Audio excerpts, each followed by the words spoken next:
right in the thing. Yeah, why don't you ask the chat? Let me read. Going live, not love. Well, I mean, a little column A, a little column B.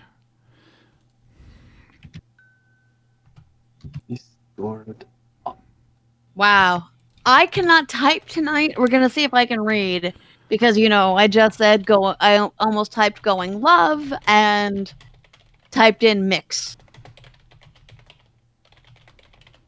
So it's anyone's guess. I mean, we could say play the game, take a shot for every time a caller fucks up a word, but we don't want to drink that much.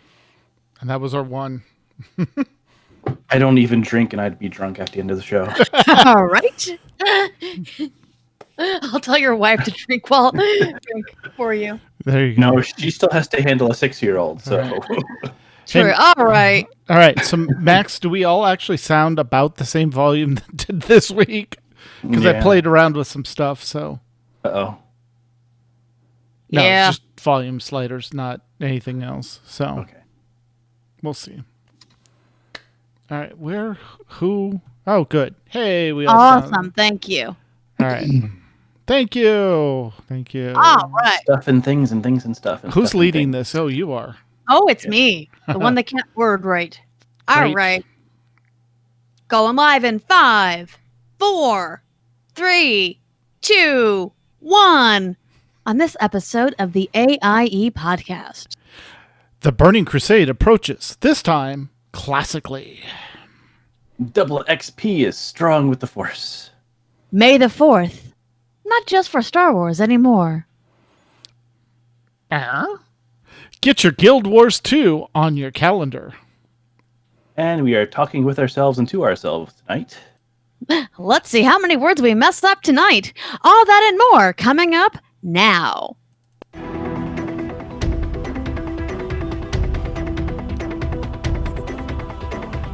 Bringing you the latest news from the AIE gaming community from planet Earth and beyond. This is the AIE Podcast. Welcome to episode 366, the podcast celebrating you, the Aaliyah Octa-esque gaming community. The pie. Wow. The pie has been podcast. That's it. Game over. We're done here. We're recording that because that's about appropriate. The die has been podcast. I am McCullough and I can't talk. To my left, downstairs, and over a little bit is Tetsumi. I am buried in spreadsheets and loving it. And to our right and 2 states over is Mew Cow. Greetings, guildies. I am buried in games. Oh, excellent. I'm loving it. Yep. Excellent. Well, that is kind of what you do. We are guestless this week, but we're going to still let you know what's going on in all the games that AIE plays in. And I think Tet has a topic of the week, which might result in a rant of the week, knowing these guys. So, welcome, my beloved co-host. Haha. How are you doing? And, yeah. It's May in Phoenix. So I'll see the sun again in October is the next time I plan to go outside during the day. Right. Sounds like you need to go subterranean. Yes, that sounds delightful. No, I mean I do go outside, like go grocery shopping and stuff, but that really is with a hat or sunglasses and a parasol, and I don't like that. I mean, it's yeah. Yeah. I mean, we're 84 and humid. Right. Yeah, that's the difference. Yeah. That's even grosser. Yeah, especially after yesterday, we had a solid day of solid rain. So I heard, yeah. The backyard was a swimming pool. Oh. Yeah. See, it's 90 degrees and 9% humidity. So it's 90 degrees. The sun will kill you. Yes. But you're not going to sweat to death beforehand. No. Yeah. You'll just dehydrate from sweating. Mm-hmm. Yes. Because sweating actually does something here as opposed to... Yeah, as it's just adding to the soup. Which is why I was very upset with myself when I got to the mountain at 5:30 this morning, or like 5:20 this morning, because that was got way too late, way too quick. Yeah. Yeah. Awesome. Well, we're going to go ahead and chat about what we've been doing in and out of games. There's going to be a rant a little while, but first, let's go over this week's news before we get into all the fun. AIE News.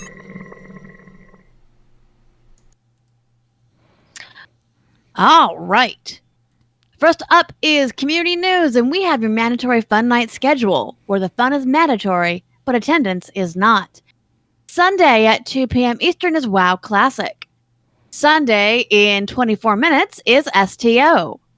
That's also 8:30 p.m. Eastern for those not currently watching us. On Monday, we have Guild Wars 2 at 9:30 Eastern. Tuesday, Zotor at 9 o'clock Eastern, 8 o'clock max time. Tuesday, Final Fantasy XIV casual rating at 9:30 Eastern. Final Fantasy is back again on Wednesday at 9 o'clock Eastern for their fun nights. And Thursday, Final Fantasy Progression rating at 9:30 Eastern. Friday brings you ESO at 9 p.m. Eastern. We also have Final Fantasy Late Night Fun Night at 11 Eastern. Saturday is Lotro at 8:30 p.m. Eastern.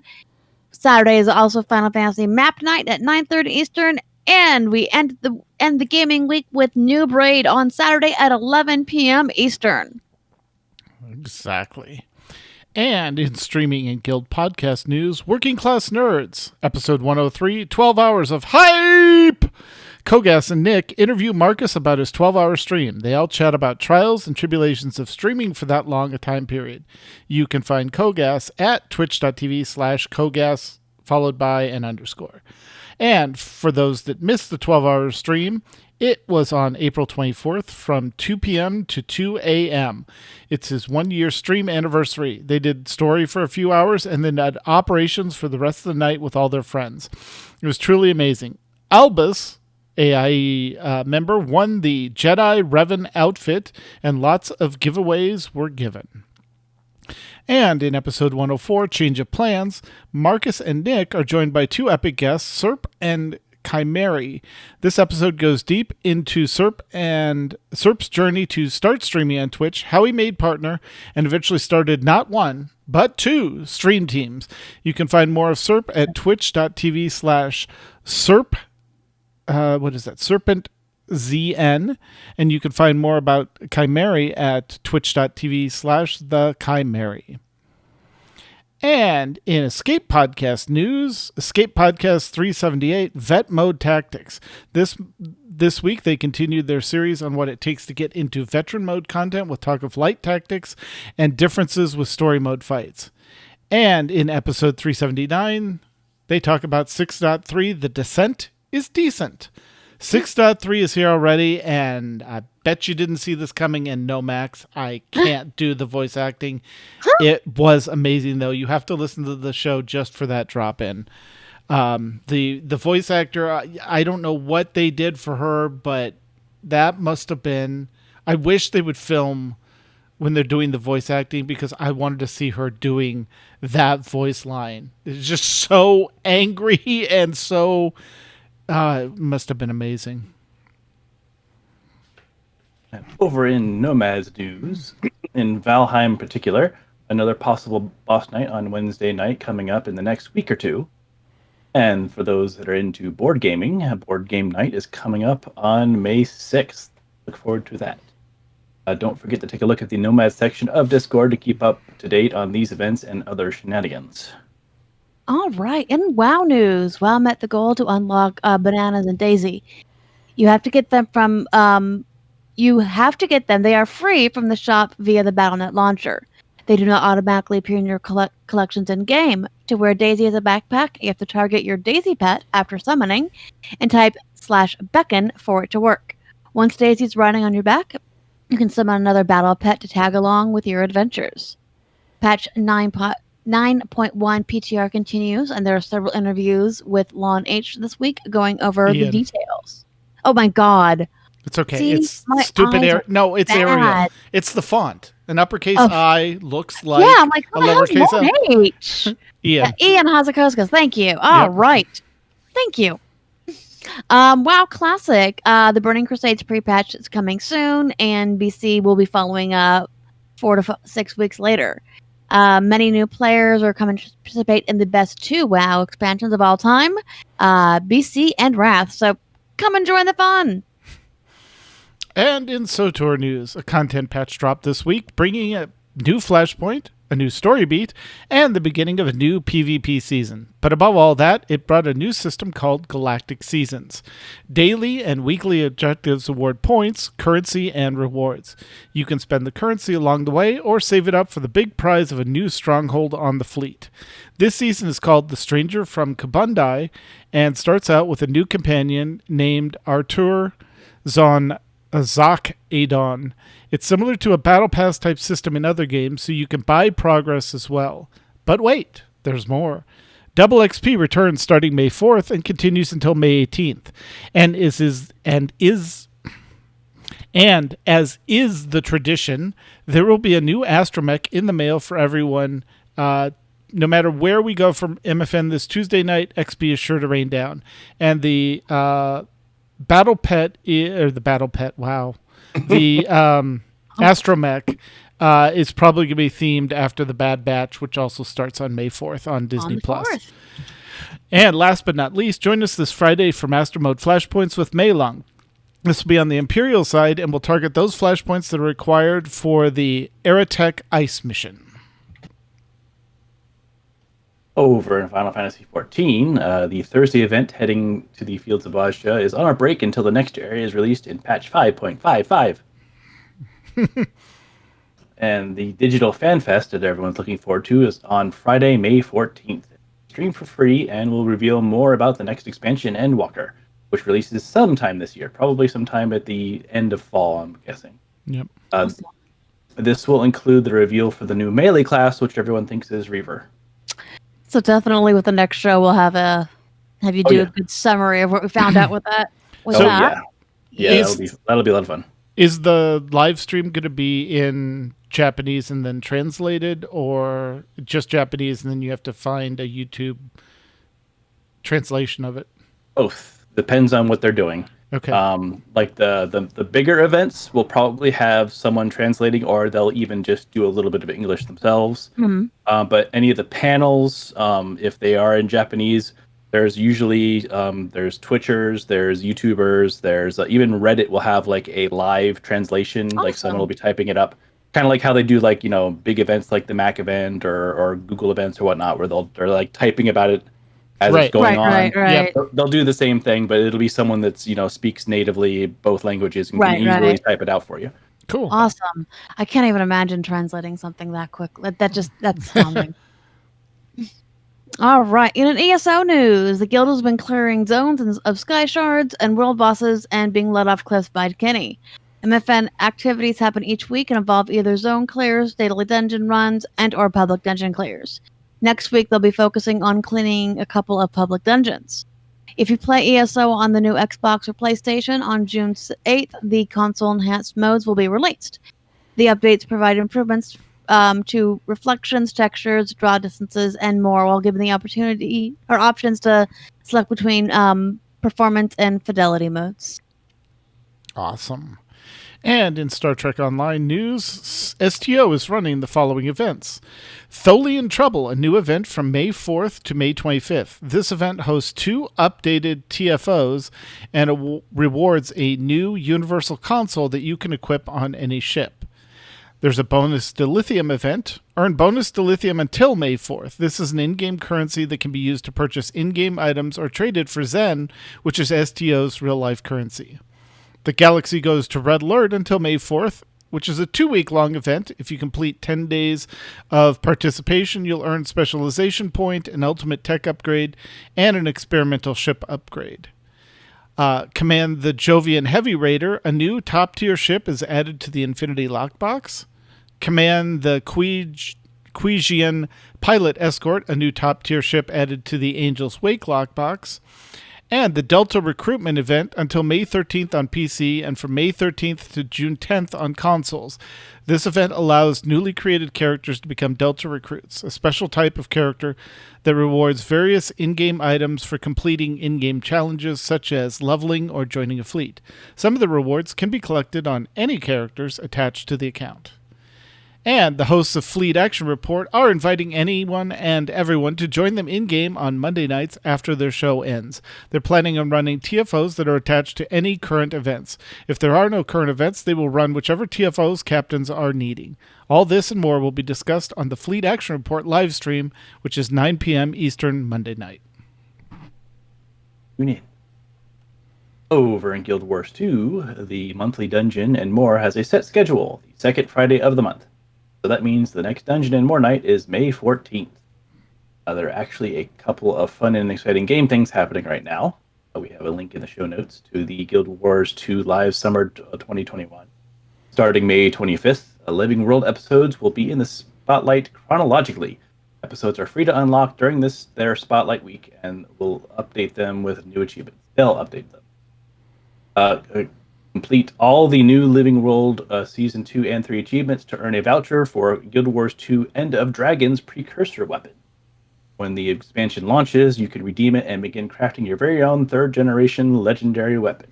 And I believe a big deal about this, it's all the old Living World stuff that, like, it used to be like when it happened, that was it. It was gone. Yeah. So it's kind of neat that they're bringing it back real quick. So if you missed any of those, you probably want to pay attention during this stuff. Awesome. All right. And in Lotro, the 14th anniversary event runs April 21st through May 11th. And we'll probably get some more information on that next show. Mm-hmm. Actually, a wrap-up then on that. A wrap-up of it, yeah. Wrap-up, yep. All right. And with that, let's go ahead and give a chat about what's been going on in and out of game. We're going to go ahead and start with Mew. What are you up to, my friend? A few things. So definitely a lot. Pretty much all my time that's MMOing time has been Final Fantasy 14. I occasionally duck my head in to help with killing things in WoW, but it's definitely rarer now. It's interesting just seeing Furt just plow through stuff now. But yeah, that's pretty much the only time I spend in WoW anymore. Is I just duck in to do some social gaming and then we're done. Yeah. Currently working on the last boss still for the current raid tier in Final Fantasy 14. They have all kinds of stuff going on there, like the feats thing, the fates, but they call it, or fates, or however it is. It's fetes. Yeah, that could be. But yeah, those are always fun to do because they're real simple events that do silly things, and you get fun prizes for them, like mounts and pets and all kinds of other fun stuff. So it's real simple to do. And outside of that, a game came out this week called Nier Replicant. So I've been enjoying that. I actually did play the original on the PS3. I didn't finish it though because it was all kinds of other stuff going on at the time. But it still is weird to have Illidan yelling at me from a book. Right. So, Right. Yeah. So because that game came out in 2010. Mm-hmm. So he was probably still doing stuff for WoW, I imagine. Is that about, Voice of Brian? right? Yeah. Yeah. Well, Yep. I don't know. When did BC end? Maybe. After that, because I thought, I don't know. The game came out 2005. So would BC have still been doing stuff 5 years later? 1 second. Well, no, because Wrath came out in November of 2008. Yeah. Okay, so yeah, maybe he wasn't. Yeah, so this would have been after he was Illidan. Yep. So Illidan was trapped in a book temporarily. Well, he had 99 problems, and that was just one of them. Yeah. Yeah. But yeah, no, that's been a fun game. I like what they've done with it. They've essentially Nier automatized the Nier, so it plays just like it. It's a whole lot more smoother. It still has all of the the way things are done from games from back then, from 11 years ago. So you still have to go to find your save points and stuff like that. But it's just nice to have that smoother experience, and of course it definitely looks a lot better. And I was playing it on the PS5, so it does a little bit of upscaling too. So it's it was real nice, real smooth. Yeah, it was just fun to play. It's of course a very bleak game, and you can just tell some bad stuff's coming. It's definitely one of those, I have a bad feeling about this kind of games. Yeah. I have a feeling like in Final Fantasy 14 with that, anytime they put a Popoto in the cutscene. I'm like, oh, Yeah. this is gonna be bad. Well, it was kind of funny. I saw a meme yesterday that was kind of sums it all up. It's, whenever you're in a cutscene with one of your favorite Scion characters and you hear the song Answer start to play, you're like, whoops, time to say goodbye. Bye. So yeah. So a bit of time there. Still running around in Outsiders. That's still fun one to play. Still kind of experimenting with things. I definitely still need to go down the survival tree. I haven't gotten to the point where I can start delving into the other trees because things are still squishy. Tough. Well, yeah, it's because it's a trickster. Trickster is kind of a weird place because you're not tanky, but you're expected to do things in melee range. Got it. Okay. But they just also kind of like a rogue would be, where you're expected to do close DPS, but you're a little bit of a glass cannon, but. Glass cannon that you have to kind of dodge out and in and out and in and out and in. And they give you like time slow and other things to be able to teleport in, teleport out. Yep. Because I saw they did some in the most recent patch. They did some buffs for Trickster. It could be. I don't know. I don't know if I'm even using the abilities that they buffed or not. Because I kind of have my little set. I haven't even I just unlocked the last ability and I haven't used it at all yet. It's the Rift. Right. That one's the one I think they buffed. Possibly. But yeah. I just haven't had a desire to use it yet. I might play with it, but I have my bullet enhancer. I have the bubble of slow, and I have the shield me and let me teleport back if I get into trouble button. Right. So that's a good button. Yeah. No, and what I love that the little enhancements or what are mods or whatever to you put on your clothing actually enhance your abilities. Yes. And then the enhancements for the guns are to actually help everything else out. Right. So that's just I love that. So I have all of this stuff unlocked to kind of enhance my ability. So I have this one makes my shield even beefier when I use it. This one makes me hit harder when the shield's up. This one speeds up how long it takes for the shield to come back and to recharge. Yeah.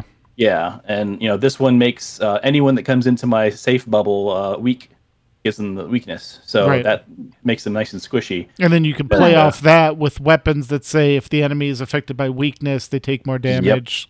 Yep. That's what I really like about Outriders is you can come up with almost any build. Like for mine, because I'm playing the Technomancer, which is all gadget based. Everything I have is around the turret doing cold damage. So anything I take either is enhancing the damage it does while the enemies are affected by cold or puts a slow on them if they're affected by cold. But then all my other powers, everything else is beefing up the damage the turret does based on how much anomaly power I have and how much firepower I have.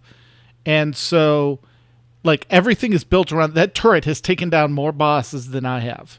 It's just... Nice. No, it's one of those things here, let me look around the corner. Throw the turret around the corner. Oh, yeah, that's where they are. Okay, sniper gun. Chink! Yeah. So that's probably my next class because I think fun. They have grenades too, don't they? Yes. And I use them as either early warning symbols or landmines. So if there's two paths you could come out, I'll throw the turret down one path and throw a mine down the other path. And then there are certain abilities that give you more mines. Right now, my third ability is the rocket launcher. And so popular. Yeah, well, I've used that because it also interrupts when the bosses do the charge-up ability. Nice, yeah. So I get it so it has extra missiles so that I can just time it so the boss is doing the charge-up ability, hit it, and I'm using the grenade on one side as my early warning system and the turret telling me where the snipers are on the other side. So, yeah. Yeah. Yeah, because there's been so many times when I wish I had a grenade. I wish I had a grenade. What? They have grenades. They're throwing grenades at me. Why can't I throw one back? Exactly. It's such an interesting game that I can see the depth can definitely get bigger the deeper I get in, and it's just having the time to sit down because it's one of those games that's if you don't do things just right, you're going to be redoing everything you just did for the last half hour. So Right. But So- it also allows you to, because everything is instance, like you can do one mission, and then you're right. If you don't continue, then when you come back to the game, like if your next mission is two areas beyond, then you've got to clear those 2 areas again. But usually what I did was I'd clear from travel flag to travel flag. Well, what I usually fine. come up against is it's like I'm doing like a special mission, and there's usually 2 different zones, so you have to clear Right. an entire zone out, and then then the next zone is the boss. And well, if the boss takes you out, then you're gonna have to go through and clear everything else again, and then do the boss again. Then there's not a save point in the middle. Yeah. And that's the thing is, I mean, it's probably a good thing, but like every boss has a different style, and you don't know what it's going to be. Yeah, it's like either like I come across bosses that like will basically like run in your face or get behind you because they want to distract you while all their minions are hitting you from the back.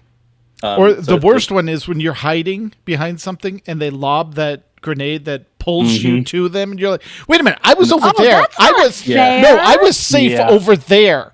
I was safe." No.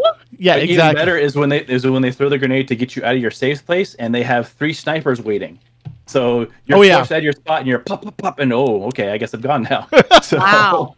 So that's like it's just interesting to see actual like AI tactics, and they will ratchet it up depending on what your world level is too. So like I've noticed every now and then, like sometimes I will have to back it down a level just because they're too good. Like they're predicting where I'm going to go. They're like it's just they're like you can almost feel like you're being herded somewhere. Yes, and then suddenly you're dead. Like they're it's amazing the stuff that they put in there. So they did a pretty good job. It's unfortunate that the loot bug has kept so many people away, but I'm hoping that people will come back and now that things are fixed and try it out. I finished it with no loot bugs. So but you don't co-op. That's probably why. Oh, this is true. I soloed it to the end, and it was a co-op bug. So if you joined a co-op lobby, the co-op lobby wasn't holding on to the loot correctly, and then it wasn't releasing your loot when you went back to solo. Oh, that's wow. Ooh, so that was the problem, is it wasn't letting you disconnect from that co-op. It was leaving you in that weird little spot, and it wasn't letting you get back to it. And it was basically either if you were lucky, you came back to basically a naked character.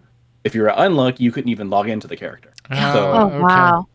So they did finally fix that, but that's not good. Yeah, like anyone that was playing solo was fine, but it was definitely affecting the co-ops. So. And I see Seema is channeling the WoW developers in chat and says, "Well, who wants loot anyway?" Yeah, we'll get to that rant later. Don't worry. Yeah. But, I see. That's part of the question. Okay, there's the spot to make for that rant. But then, and then to transition away from Outriders, I did also spend some time in Fallout 76 because they had a big update, and some quality of life stuff, and one of the interesting things that I've kind of been waiting for is the specials loadout. They finally put that in the game, but so you can save your loadouts.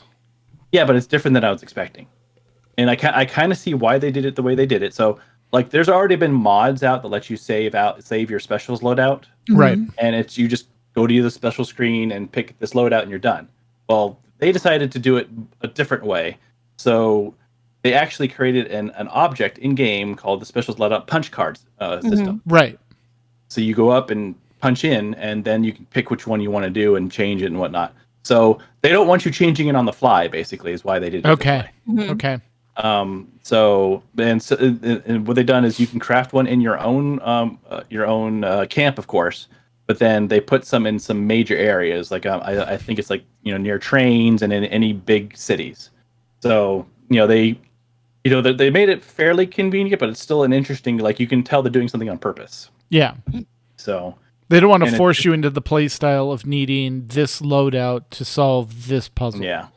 Right. But at the same time, I don't know that that's a bad thing. Like, Right. I actually, like, probably a year or two ago, I did actually tinker with that mod just to see what it was like. And it was nice to be able to say, okay, I'm in my sniper mode. Okay, I can't snipe anymore. Click. Okay, now I'm in shotgun mode and run up and do a shotgun, which I can see why they wouldn't want that, because that's probably a little overpowered to be able to just click a button and suddenly everything switches over and you're super powerful with your shotgun as opposed to your sniper or your Right. melee or whatever. So, you know, Yep. I understand it. I understand they're trying to make things, somewhat fair. It definitely, with this being technically a PvP able game, Right. Yeah. That makes but sense. yeah, it makes sense. It makes sense. I'm interested to see what the community thinks of it after it's had a time to play with it for a while. Gotcha. Awesome. But and also, of course, they have a new scoreboard. The board game thing they do with new goodies to collect. But yeah, no, it was interesting. I didn't have enough time to jump into it because this week was just full of other things. So Right. that's the thing. It's different. We're still in there's too many games out. There's too many good games out right now. Like I eventually want to Which get is back. not a bad actually, thing, thank God. It's not a bad definitely thing, yeah. not. Yeah. But like I haven't even touched Cyberpunk. I want to try that out. Oh, I mean, they finally put some patches in, so I'm curious if they fixed all the horrible stuff that they Right, did. right. yeah. But but I was kind of looking forward to that game, and there's just a long list of other stuff. PS5 games I haven't even touched. I still haven't finished the Final Fantasy VII remake, and they're supposed to be Yeah, I coming out haven't with either. with With they're part supposed to come 2. out with that. Yeah, well, not part 2. This is the bonus with Yuffie. Right. So that's just a little bonus that they're giving to the PS5 users, and that's supposed to be coming out, I think, in a week or two. So Right. I have that, and I haven't even gotten to the point where I can probably even play that yet because I haven't finished regular 7. So yeah, Right. definitely too much, not enough time, too many games to play. Yep. Awesome. All right. So, Tut, what games have you been playing? No, I'm just kidding. Yeah. I know, right. So, basically, WoW is on hiatus for me, other than raiding, because I've got all 4 characters through all the covenants, so they can't really do much. The increased anima did help. I got all my systems on Tet, my main character, to level 3, but now the next level 4 for the Abomination Factory is 12,000 anima, and then level 5 is 15,000 anima. And I kind of burned myself out just a little bit, just with the increased anima. I just kind of went for it and said, all right, I want to get everything tier 3 because that unlocked the most anima bonus you could get if you had all 4 unlocked on that character. So I've got the bonuses, which is nice because like a normal good world quest, like if you got one of the difficult areas, it was the 250 that required the group. Well, now the daily ones can get you up to 240 that are still soloable. So, it's a lot more reasonable, but there's still a lot of stuff in there, and I have done those dailies to death. So I just needed a break. So thankfully, SOTOR came in with its Galactic Seasons, speaking of more grinding, but in an interesting way. Like, I had not done much Galactic Starfighter or PvP matches in SOTOR at all. Mainly because I played a tank character, and it wasn't that fun to play on the tank character. But I have found, at least in the games I've played recently, that my trooper, the tactics trooper, is really good at single target. So if I can lock onto somebody, I can usually help burn them down and keep them stunned or locked down to where they can't get out of the area. So the Galactic Seasons, when it started, came in and you had 2 weeklies. Well, you can re-roll one of them if you don't like it, but there's no guarantee you won't get the same one you just got. But there's enough of them that generally doesn't happen. But the 2 weeklies I got were complete 3 unranked PvP matches and complete 4 unranked Galactic Starfighter matches. I'm like, really, double PvP? God.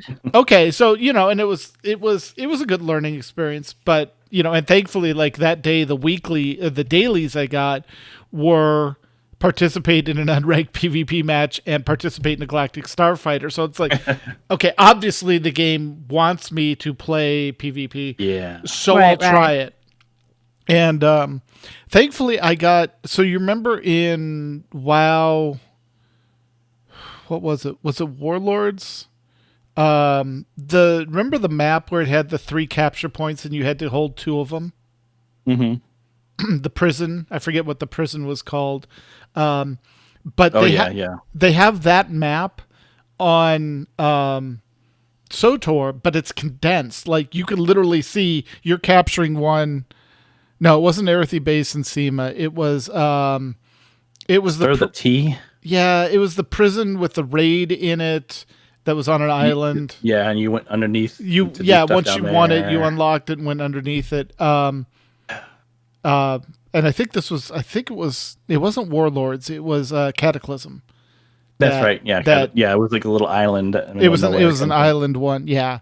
But it's basically you're capturing a turbo laser, and then once you've captured that turbo laser, it turns on the other side, and you basically want to get them to 0%. So, SEMA, the Isle of PvP.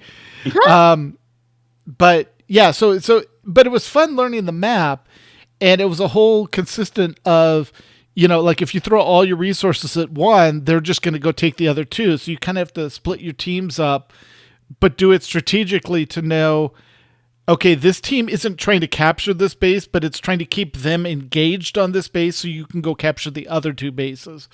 Mm-hmm. And so that was a lot of fun. I played one game of Hutball and lost completely because that game I had no idea who had the ball or what was going on, but it was fun. So I got as the week progressed, I got other dailies like, go kill 75 bugs on Balmora, or go do 3 heroic missions on, this. And so it coincided. And was it the Isle of Conquest?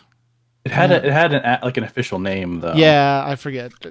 We'll come up with it. It'll come to me as long as I stop thinking about it. So, but what's nice is the Galactic Seasons. Basically, you advance through each level, you get 8 points. Well, the dailies give you 3 points each, so that's 6. And then if you do the weekly by itself is 8. If you log in 4 times to the game during the 7-day period of the week, you get another 8 points. Tolbarad, thank you. Oh, yes, okay. And so it's been fun. It's kept me engaged. I kind of like log in to see, okay, what do they want me to do?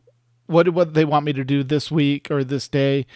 Along with the other, because I'm working the same 8 characters through Conquest anyway, to build up tech fragments to get player power. Concept. I'm doing dailies that get me to player power. Right. Wow. Anyway, so yeah, I've been doing a lot of that. So it's allowed me to build up a set of a bunch of tech fragments that I can go to the vendor on the fleet, and I can buy the armor sets that I want, or wait for the special one on Friday, which costs half as many tech fragments, and pick that up. And that's on a year-long set schedule. So it's been fun. I've been outfitting characters and seeing how they change as I get set pieces and stuff like that. I did finish Outriders on the story. I just played through on world level 2, whatever it was. Every time it advanced me, I'm like, nope, going back. I want to see the story. Well, you can turn that off too, so it doesn't advance you. I think I have it off. Yeah, I have it off, but for whatever reason, I'm being mean to myself, and I keep it like at the highest if I can handle it, and if I can't handle it, then I'll back one down, then I'll put it right back up after I take care of whatever it was. So you get knocked down. Yeah. So I wanted to see the story. So what I wanted to see is like, is this a good story? And what happens after the story? Is it going to keep my interest? Mm-hmm.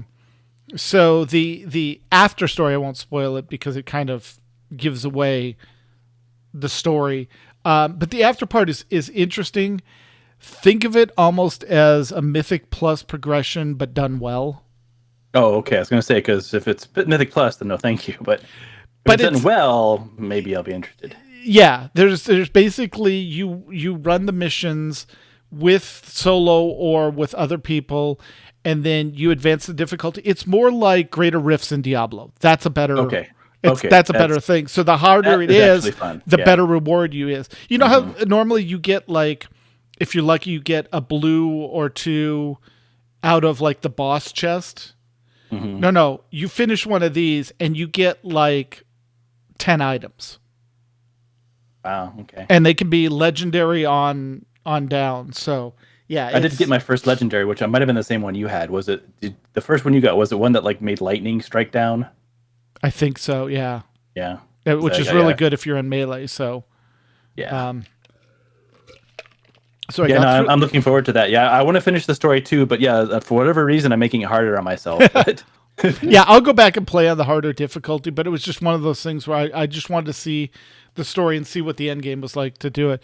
And then I promptly set that aside, because I'd been playing through it like, okay, I need a break.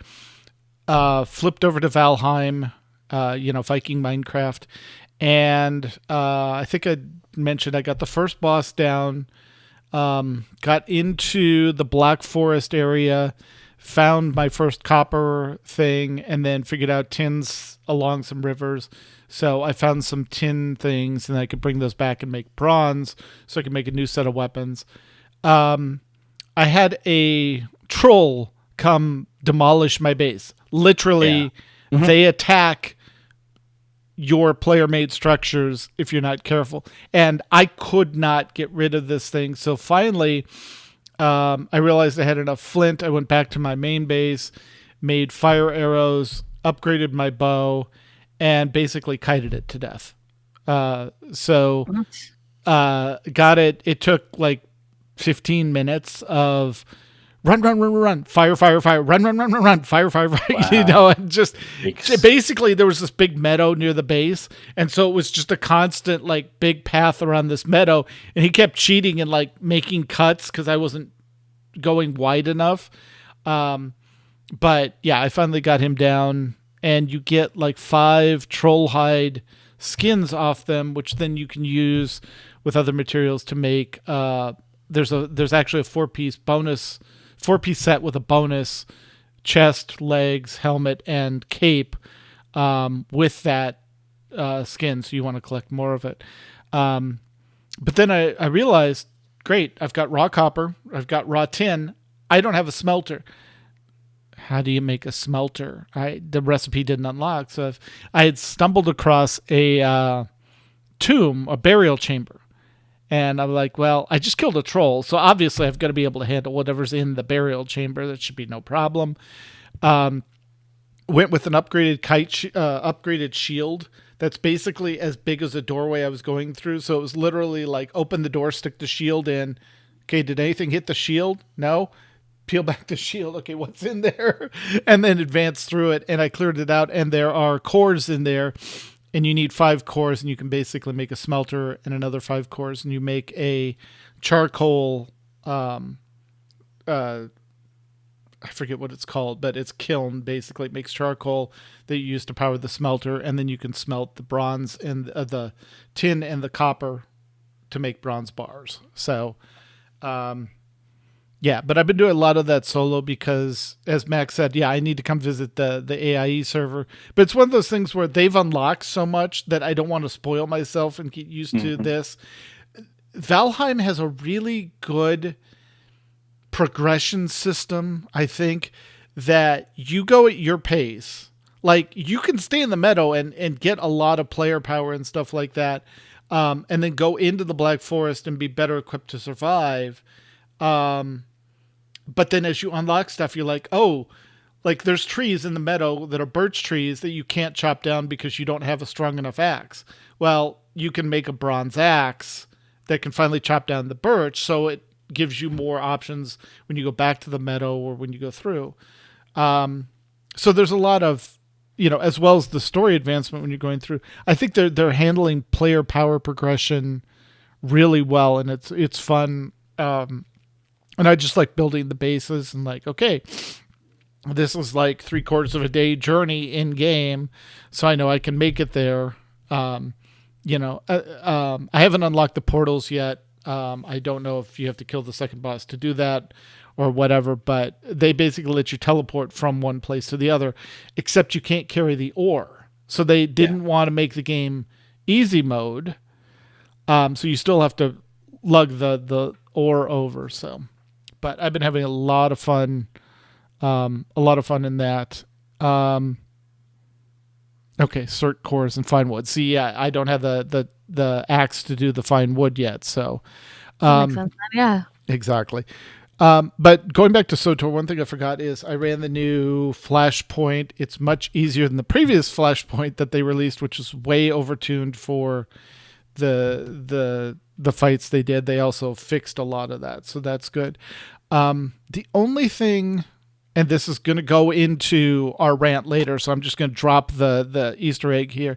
The only thing I did not like is the story they're telling in SOTOR right now is self-sufficient. Sorry, that's not the right term.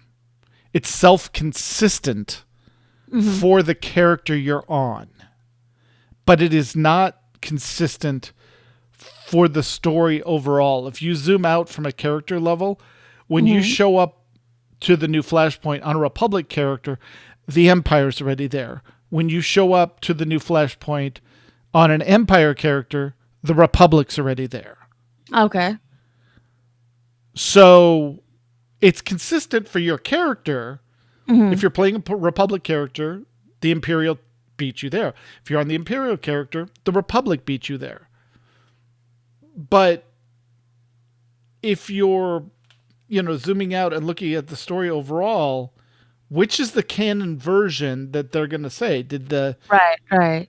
So Yeah. So if you're trying to look at, all right, how am I going to use this later? Like in your own mental, like, okay, well, it depends on what side you're on is how that world kind of changes. Well, and that's one of the issues I have with playing alts. Like in WoW, at least, the story's consistent. The timeline is consistent whether you're on the Horde or the Alliance side. The story that they tell about it is using a what is it called? An untrustworthy narrator. Right. What is that called? It's an unreliable narrator. Unreliable. It's using an unreliable narrator. So the Alliance version of the Horde events or the Horde version of the Alliance events may be told differently, but if you zoom out overall, they're both consistent, telling the same same thing, and they are not doing that in SOTOR right now, and it's kind of bugging me. So, yeah. I have more on that later too. Okay, cool. But that's enough about me. McCullough, what have you been up to? Yeah. Speaking of story time. Rolling dice. All right. Well, let's see what's going on. We'll start with SOTOR since you were going on about SOTOR, and now we're going to go ahead and talk about the Star Wars role-playing game by FF Fantasy Flight's game.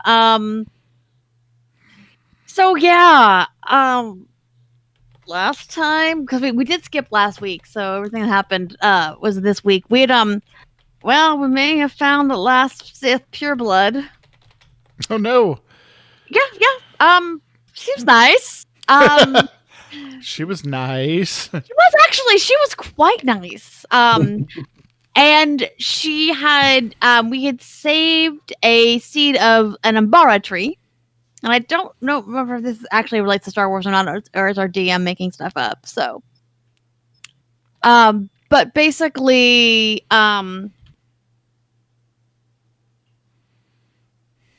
it does exist. Yay! Well, no, that's a planet. One moment.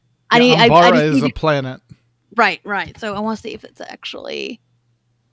If the tree is actually... Oh, and just a note, Seema says it's even different from two Empire players because on the Empire, depending on when you're playing through the Alliance, who you sided with, Asina might be dead for one character, but she's the Empress for the other character. So even on the same faction, it's not globally consistent. It's character-specific consistent.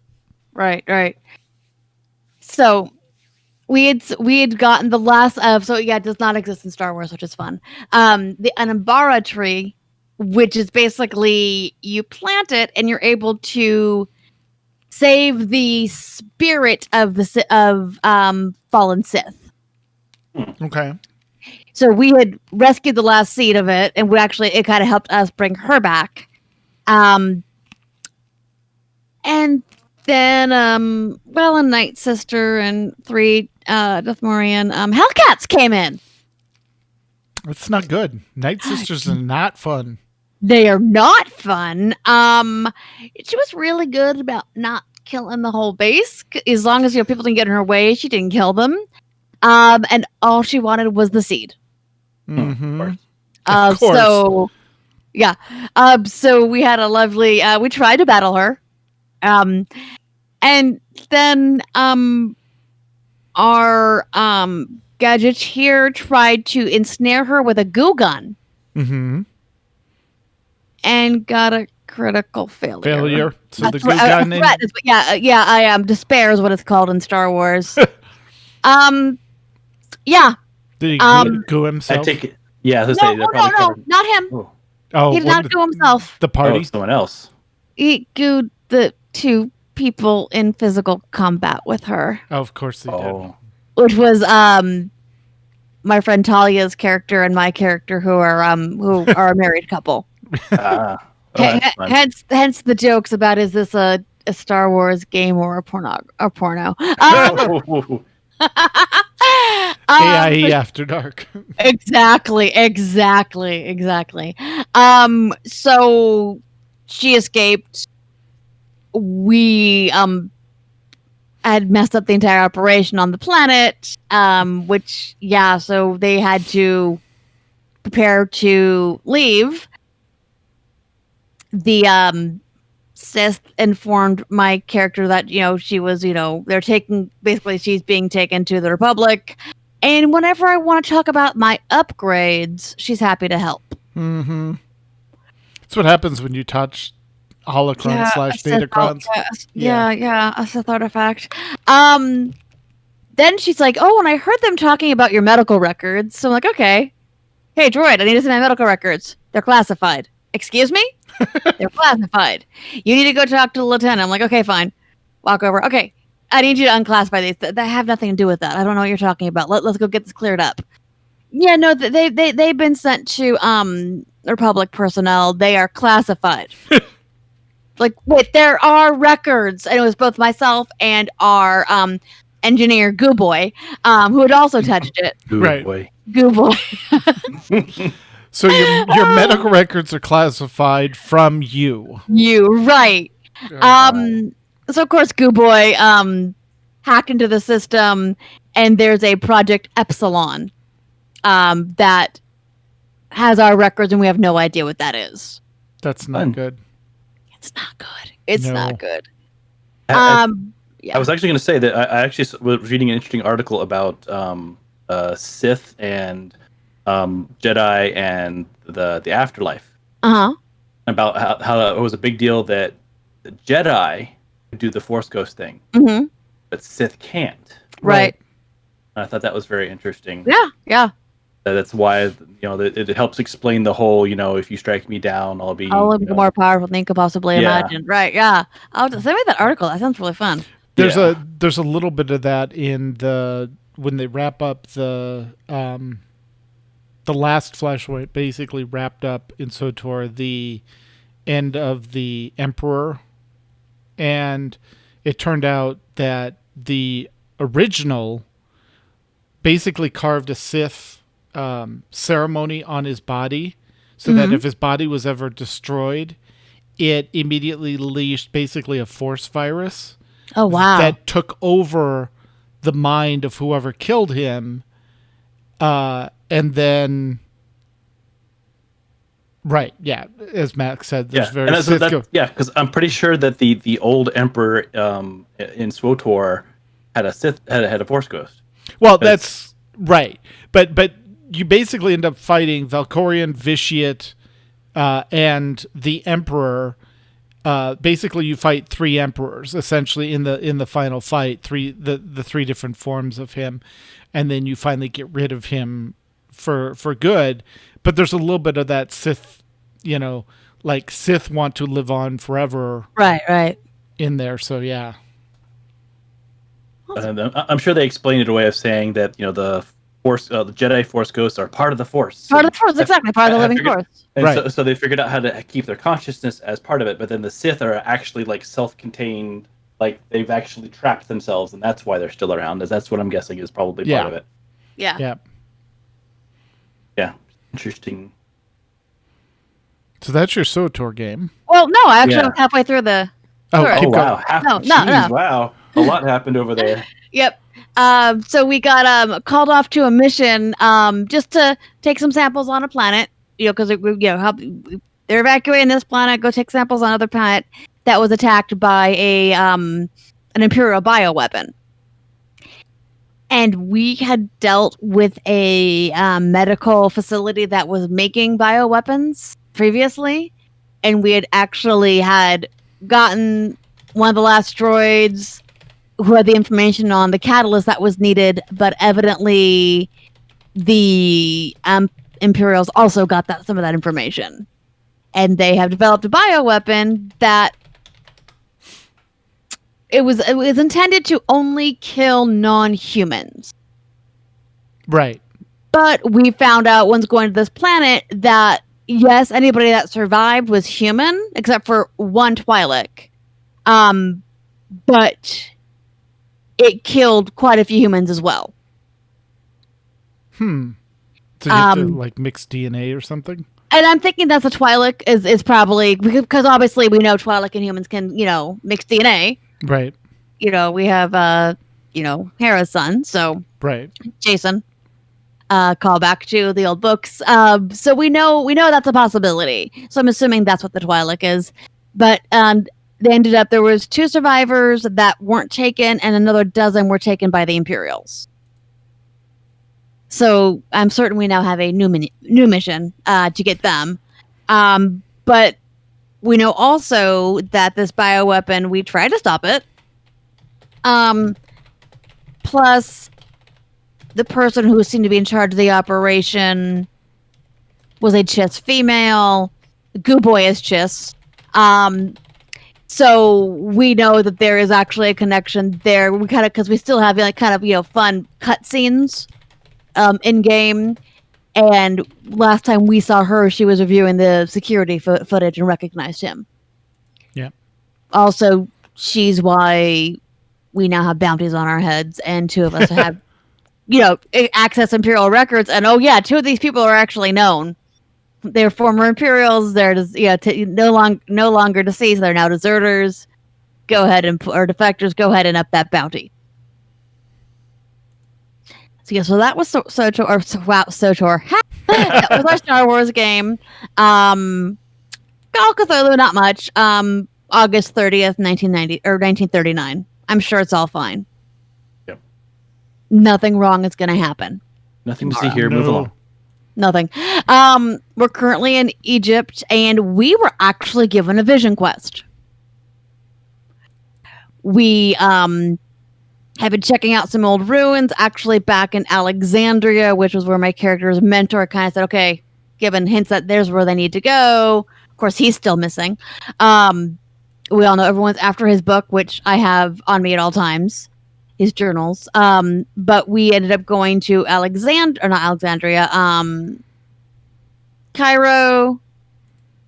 In Cairo, we met pretty much like a shaman, almost.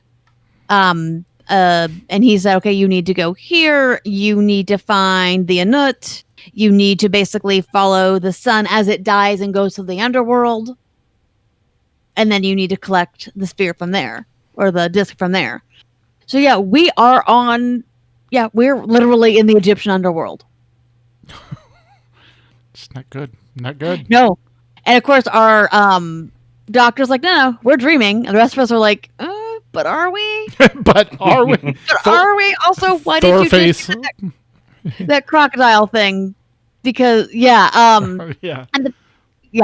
So, but the good thing is our souls were found to be in balance. That's good. Yeah. That is very good. Otherwise, we would have been devoured right there. Right. Exactly. Yeah. But yeah. So when we get done with this and get back on the boat to get back to Alexandria, I'm sure by then we'll find out exactly what happened. Yeah. So that's there. Unfortunately, though, those two games are probably going to be going on hiatus for a few months, just due to our storyteller. He is currently in Virginia for work for training, and they're probably going to get roommates once they're done with quarantine. So, and you don't want to try to run 8 hours of gaming with a roommate. That's just not nice. No. Unless they're very, very understanding. And of course, they are quarantined to the base. They can't leave the base. Right. Even after, their quarantine is up. So it's not like you can go somewhere else. Yeah. So that's their Rose game. We're doing Candlekeep. The story is The Price of Beauty. And we are at they're at the day spa from hell? Pretty much. Someone went missing. He, and of course, due to Ben's very adorable, very simple, Goliath Ranger. He was also the plot point or the catalyst to get us to where we needed to be. Yeah. So sometimes we have a really great player who's playing a really intelligent character. They know how to kind of nudge things along and make it real entertaining. So yeah, we're at a day spa and something really weird's going on. Really weird. So says the water nymph. So says the water nymph who let us know. Yep. Yeah. Shenanigans are afoot. Shenanigans. And for those that are familiar with Forgotten Realms and the Drizzt Do'Urden books, we happen to meet someone in the spa, Jiraxel. Which at that point, then as a player, I almost did a spit take. I'm like, oh, I'm gonna fangirl here. Thank you. Yeah. Who is now currently regaling our bard with stories of adventure. Yes. And let's see. Dylan, Helen, and Inverness dealt with some really fun undead.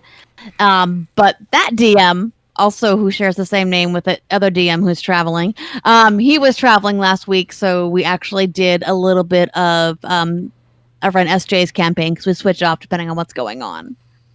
So we're kind of trying to solve that mystery. And while we were waiting for people, that was fun. Our friend Dwayne put SJ and I through like this little 5-minute adventure thing. And it was really neat. It was like, all right, so do you want to do the town square adventure? Do you want to do this adventure or this adventure? Okay, town square, that sounds fun. All right, give me a crime. Like, art heist. It's like, okay, well, so you're in trouble for an art heist, and now you need to get out. Great. And so you didn't have a character sheet, you didn't have anything. Right. It was rolling a 6-sider. Mm-hmm. And so you could have one thing from the PH. I'm like, okay, fine, thank you. I would like lockpicks. And SJ chose a rope. I was like, okay, and you have a bag of holding, but there's good things and bad things in there. Oh, kind of like a deck of many things. Exactly. So you roll the number, and then you roll high or low, and that's if it's good or bad. So we got out. We use alchemist fire for distraction. Eyes of charming to get us out. What's the bad things? 'Cause, literally there is something that is an imp that comes out, but we really use that as a distraction. We did actually really good with the things from the bag of holding. But it was funny because I'm like, oh my god, how do I do this? How do I do this? I'm like, oh wait, what character would be in trouble for an art heist? All right, so I went into Sasha mode. Right. And it was so funny. About like a minute into it, Sam's like, if I ever need to pull off a crime, I'm gonna talk to Heather. I'm like, I just had to get in the right mindset. It's fine. Exactly. So that's what I've been doing with dice and pen and paper lately. Well, no pen and paper. I mean, dice and a computer screen and right. D&D Beyond, Roll20, and Fantasy Ground. Awesome. Very cool. All right, Tech, go ahead and ask your question. All right. Well, do we have enough time to go through it, or do we want to save it for another discussion? I don't know. I think if we don't get too ranty, Have I you don't know. met Can we us? get too ranty? Yeah. Okay, how about this? We'll just simplify it down. What's the one thing in the games that you've played lately that has enhanced your ability to enjoy the story?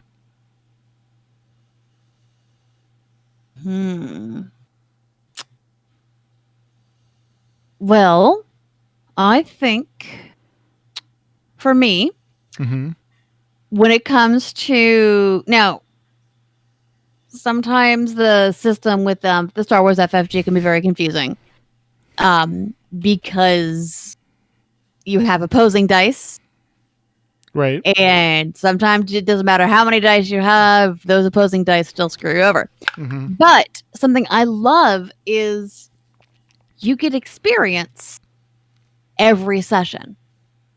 Okay.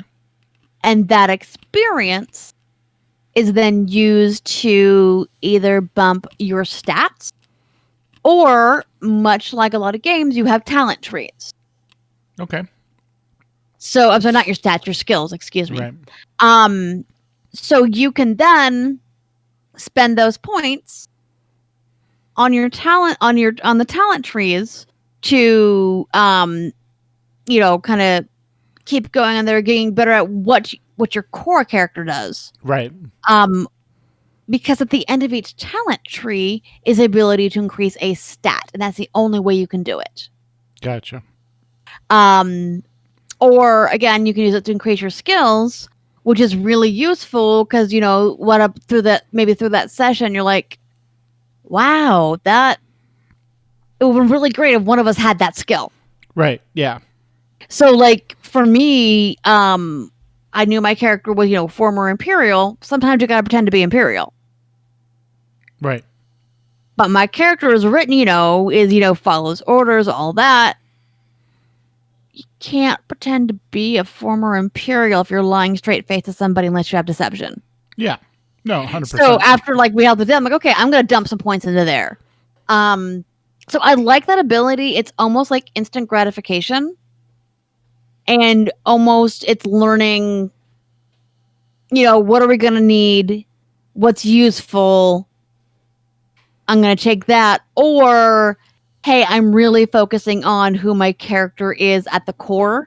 Right. And then, of course, for me now, because I do have the force sensitive, I'm trying to balance the pilot and the force sensitive. But the great thing is you don't use the pilot that much.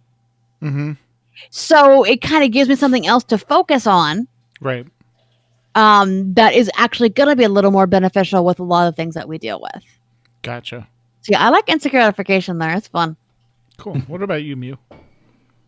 Well, I'm trying to decide between the two things. I guess I'll kind of leave it up to you two. Do you want loot or do you want story? I don't know. I mean, I always always love story. Yeah. Yeah. So because I can see either one of those for this topic, and so for story, it was kind of something we were touching on a little bit earlier, but it's how the story is given to you. It will make or break it. So right. So for example, with WoW, you are kind of you're in the story, but you're almost like a spectator.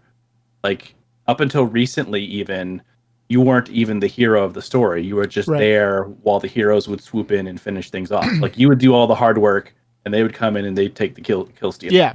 Yeah. And the first time they finally let you be like the important part of things was for the N'Zoth fight, and you just stood up and beamed them, and you were done, and that was it. Right. Like, yeah. It's like, oh yeah, you get to be the star. Okay, you're done. Go over there now. Yeah. Exactly. So they're I think they're finally warming up to the idea. So then you have your Final Fantasy 14, where you are integral to the story. Like. Yeah. The story revolves around you. Yes, quite literally. Like if you are not there, you are the catalyst for every single thing that's going on in the story. Yeah. And they make you feel that, like you feel powerful, you feel important. You're not just, also ran. Yeah. And so like because of that, like, I've enjoyed the WoW story, but again, it's just I'm kind of like a tourist in that story. So that's the thing is you have tourist mode, and then you have, well, I'm actually here. I'm like a part of it. And then you have, looking over at the near side of things where it's very much the story is already laid out. You're just kind of, you are the main character, but like it's pretty much a set path, like Destiny or whatever. So Right. It's kind of a different way of doing it. And then you have the Fallout 76 method of story is what you discover. Mm-hmm. Yeah. So like it's all out there, but it'll stay there until you unearth it. Mm-hmm. Yeah. And it's like you're not forced you're not stuck on rails. It's just I'm going to run off in this direction, see what happens. I'm going to run off this direction, see what happens. Like it's that definitely makes or breaks that game. Like in the very beginning, Fallout 76 kind of fell flat on that because people were so used to having things fed to them that when you gave them an open world and said, okay, there's no humans alive, you can find some After Effects. That's about it. But have fun. Go out there and do stuff. And they got lost. Yeah, they got lost. So they finally had to put some a few rails. Like you don't have to jump on the rails if you don't want to, but there's some nice roller coaster rails you can hop on and go down a bit. but yeah, it's that right there is the part that makes or breaks games for me is how they treat the story and how they involve you in the story. Yeah. And I'm going to piggyback off that with Outriders because I think that's the right now, because it is a single player game, for the way I play it. Mm-hmm. And I think this even gets into co-op because they're not, because you can have so many different levels of difficulty in the game. What's completely broken at the level I'm playing through may completely fall flat on its face at a higher level. Yeah. So the game allows you to figure out where your strengths and weaknesses are and then design your gameplay to overcome that, while telling a good story. And I think that's the big thing because, as you said, as you're going through the story, in the different areas, you face different challenges. This boss is a melee boss. This boss is is a ranged boss. This boss is heavily focused in the magic area. This boss is heavily focused in physical damage, while everything else is going on. And then once you get into the co-op, like my character, I would probably change my turret. One of the abilities you can get on the turret is anyone near the turret will get healed the amount, a certain percentage of the amount of damage it does if they're within a certain distance of the turret. I think it's like 30 yards of the turret. So instead of just strategically throwing it out there as a detect where the enemies are, it's more of, okay, we're attacking that point, we're hunkered down here, throw the turret in, so they're receiving the healing while it's doing the damage, but what's interesting is the gameplay of the story doesn't affect, or the mechanics of the gameplay doesn't affect the story that's being told. You're still an altered, regardless of how you're using those powers in the forwarding of the story. Like if you kill the boss a certain way, it doesn't matter, the boss is dead, regardless of how you killed him, what killed him, the story advances. So from that, it's a very linear story, but the gameplay is fun because they give you the choices. They give you, much like Star Wars, there is so much loot coming at you. It gives you the ability to customize your character and how it plays in the game so that you can enjoy the story, if that makes sense. Yeah. As opposed to I'm having to advance the story to unlock things so that my character can be more powerful. Which is where, WoW and the Renown and the Covenants all kind of ended up, where it's like you had to advance the story, but it didn't necessarily give you direct player power or even help you with player power. Like, you could still have the Covenant partially done as long as you got to the end of the conduits, and then got the right conduits from doing the content you're on and that sort of thing. And it really didn't affect the story. Like, so it's weird. There's a disconnect there. Yeah, so it's basically what it boils down to is WoW gameplay first. Final Fantasy 14 story first. Yep. Outriders loot first. Exactly. Right. So yeah. But yeah. So awesome. it's fun. And it's nice. Oh Lord. That is not the message you want to get at the end of the podcast. One of our friends. Okay, so I caved. What do I need to do to get into WoW? Yeah. Oh. But no. Context. She got on the dating app today. She's already frustrated, and she just messaged me and said, "So, hey, what if I just used WoW and see if I can meet someone there?" So yeah. I said I know of some really amazing relationships, but there's some shit I need some brain bleach for. Yes, exactly. Yeah. So what we're saying is story first. Go play Final Fantasy 14. No, I'm kidding. Yeah. No, it's like you said, the nice thing is if WoW isn't your style, it's not the only game in town right now. There's other MMOs if you enjoy doing multiplayer content. There's other co-op games if you enjoy that.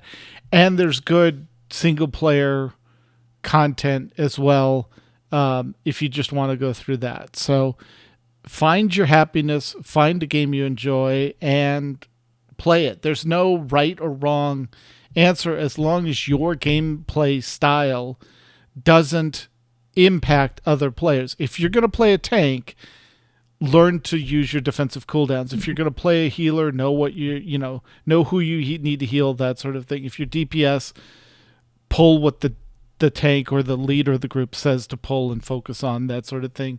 Don't just, I'm playing the game my way, because you're impacting other people. Yeah. You don't play my sub. It's not a single person game. You actually need to kind of follow the... Exactly. Yeah. So, but I think that's good for the show. All right, so got semi-rant. All right, and that is our show for tonight. While the chat room begins ranting titles, suggesting titles, we want to thank us for joining us. Yay, us. Yay, us. Y'all know where to find us, and Tet's about to tell you where. Yep, and we need to edit the template to get rid of that. All right. If you have a question or comment about the show, you can email us at podcast@aie-guild.org. You can also follow us on Twitter. The show is at AIE Podcast. Mew is at the Mew Cow. Makala is at Cyberwave. I am at Ivory Tiger. We record live with video every other Sunday at 8 p.m. Eastern, 5 p.m. Pacific. You can join the chat room, play along with us on our website, aie-guild.org/podcast-live-stream. And our Discord server for chat is aie-guild.info/discord, all lowercase. For past episodes, you can see them on YouTube channel. Go to youtube.com/c/the AIE Podcast. And our theme was composed by the amazing Andrew Allen. Follow him at Keys with Soul or visit his website, andrewallenmusic.com. And normally this is where we would play the member segments for this week. We haven't gotten any this time around, but we have room for you, especially, it doesn't have to be WoW. I'd love to hear some segments about Final Fantasy 14 or Outriders or what crazy things you're doing in Valheim. But send them in. Can they send in rants? I mean, why not? or just let us know you want to be on the show. They'll be ranting. All right. Yeah, all the rants. All the rants. All right. Next time we're going to be talking about Mail Long about Lotor. So until then, AIE. This is Makala. This is Tetsemi. And this is Mukau. And this has been the AIE Podcast. Yay! Yay.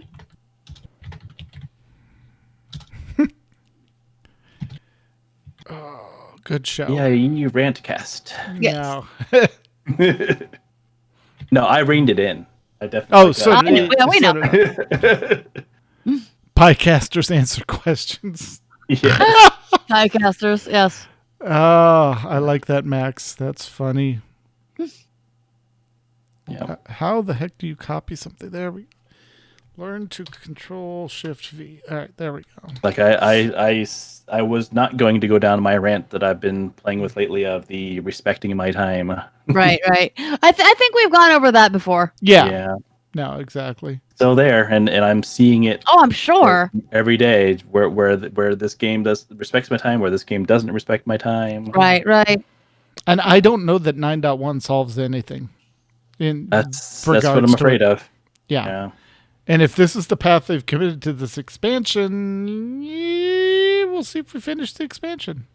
Yeah. So it's their game to lose. all right. Well, I do not see Tiber piping up in chat with a show title. I just want to give her a chance to do that. I think we're good as we're a little bit over. We'll either come up with a show title on our own or Piecasters answer questions. Or use Max's.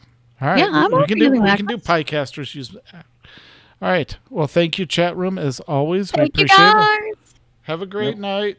Bye. We